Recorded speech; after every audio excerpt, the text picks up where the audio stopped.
stunt yourself? The man will show me how to clean the ink balls. Where are your sleeve covers? I didn't want to dirty them, Papa. They're too nice. Apprentice pride lies in keeping his hands clean. That's something you'll need to master, hey? Go wash it off then, before it stains for good. Oui, Maman. Allez.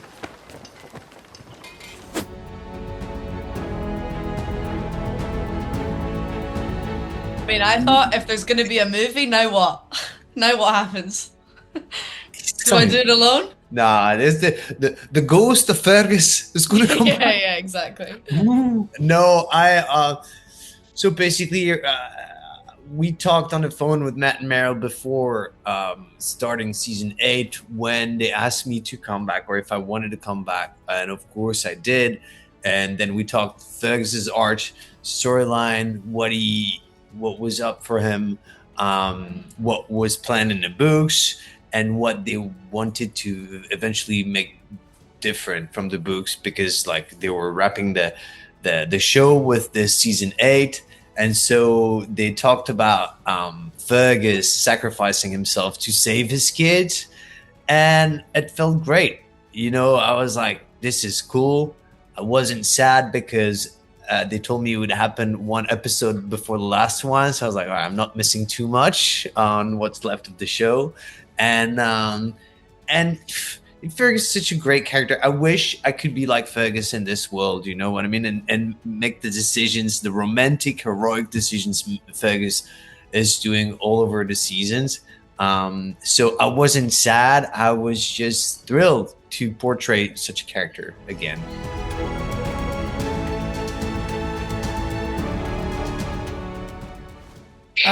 Yeah, it was called me as well and said, we're killing Fergus.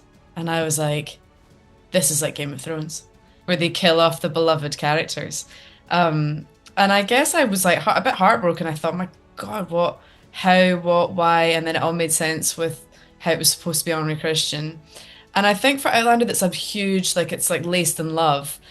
It's a beautiful thing to play, like the loss of the person you love most in the world and like your soulmate. And I think it's something that would be closer to what I would understand as well. I don't have kids.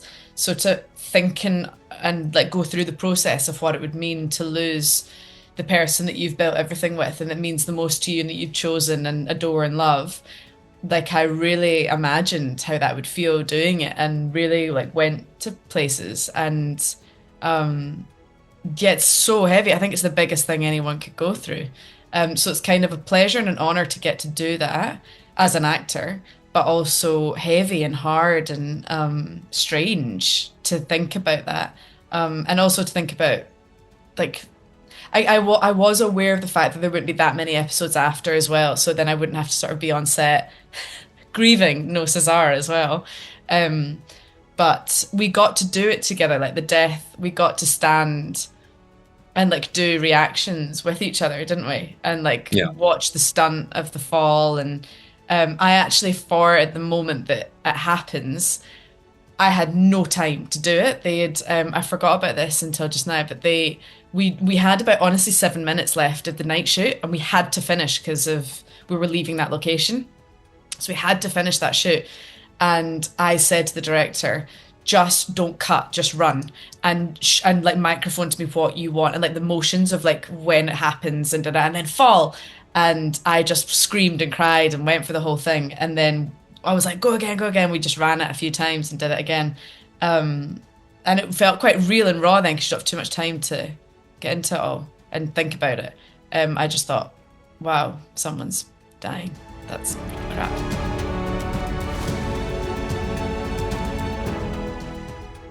A bunch of things, because we shot the beginning of the fire was mainly CGI, so we didn't have like smoke on set, so we were feeling weird because we had to pretend that the fire was happening. All right, like there's always this fear of looking ridiculous, which quickly disappears because Outlander always makes sure to put us in the best like situations, and also we never looked ridiculous on Outlander, or like not many times. Maybe it has happened in the background on a background dance, Gaelic dance or something. but yeah, and we shot it over a whole week. I think it was a couple days, Yeah. and yeah, it was just fun. I had fun. Like it's always a pleasure working with my young co-stars, actors.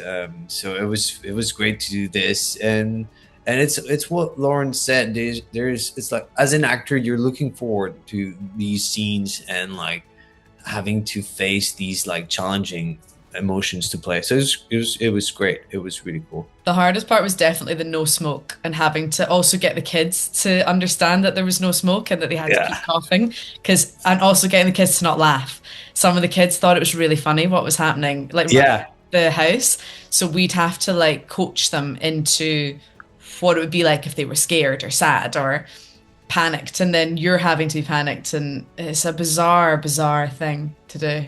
And then also for me watching, like I didn't actually get to see César drop, so just having to like look at a blank sky and then like conjure horror was quite hard, but I've got a tapped imagination, so I think that helps.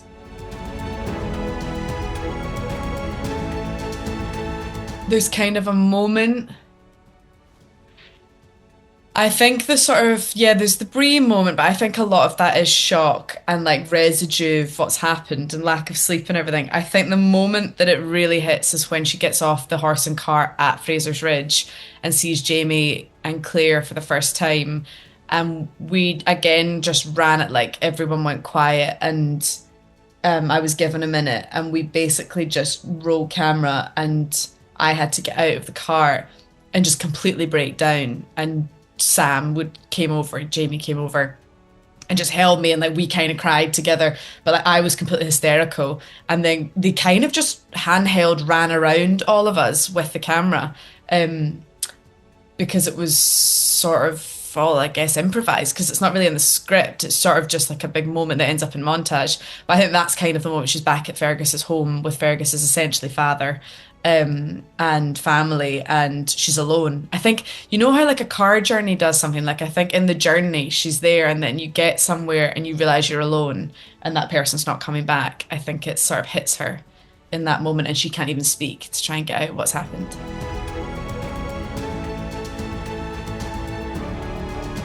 You know what? I really like also episode 7, and it's and the season 8 of Outlander. Not only because I mean, I think the ending is heroic and all, but I really like what happens before that. I love that we portray and show a couple that has 4 kids and is still like playful with each other, and the moments we see of them getting in the bed and they're about to get intimate with each other, and it's so playful, it's so great, and there's so much love. And I think they're just a great couple figure, you know, and so it was fun until the end, you know. Yeah, I think as well that kind of culminates their whole relationship. That stuff around when we see them being playful in bed and who they still are, and like where they've been to where they've come from. That side of them's never changed. They're always still the kind of fun young couple that has always been. They're romantic and silly and really adore each other. I think for me, the way it's been shot and the way it's ended up, they both look beautiful. Like I think we both we look good and they look good, and it's sort of this like gorgeous moment that's like sealed in time for who they are. And for me, it was like reminisced like their wedding and when they first get on the boat and it's all a bit naughty. And I think it's a beautiful little envelope.